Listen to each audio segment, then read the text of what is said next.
এই তো সন্ধ্যার সময় বের হয়েছিলাম, বের হওয়ার পর তারপর বাচ্চা চিতই পিঠা খাবে, বললাম যে না চলো তা নিয়ে আসি। আর টুকিটাকি কিছু কাজ ছিল তাই করতে গেলাম বাহিরে। এই তো চিতই পিঠা নিলাম, গরম গরম বানাচ্ছে একদিকে আর বিক্রি করতেছে।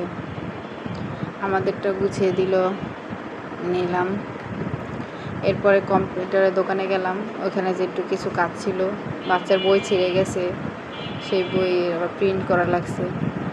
ওই যে বাচ্চা আবার রাস্তার দাঁড়ায় নিয়েছে, ছোটো বাচ্চা, এই আর কি। তারপরে বাসায় আসলাম, বাসায় এসে আবার যে পুরি আনছিলাম আর চিতই পিঠা, এক একজন এক এক মতামত ভালো লাগা, তা থেকে এই যে পুরি আনা। আবার যে পিঠার সাথে ভর্তা দিয়েছে, গরম গরম পিঠা, পিঠার সাথে সরিষা ভর্তা আর হলো শুটকি ভর্তা আর ধনেপাতা ভর্তা, খুবই ভালো লাগে, তাই না? আপনাদের কাছে কেমন লাগে এই কম্বিনেশনটা? আমার কাছে তো খুব ভালো লাগে, কমেন্ট করে জানাবেন। এই যে দেখেন কত সুন্দর পিঠা, দেখছেন? ফুলে একদম টুপে। এখন তো আর ঘরে বানানো লাগে না, দোকানেই পাওয়া যায়, ভালো ভালো সব কিছুই পাওয়া যায় কিনতে। আগে তো মানুষ কত কষ্ট করে ঘরে বানাইছে। এই তো, শুভ সন্ধ্যা, ভালো থাকবেন, আল্লাহ হাফেজ।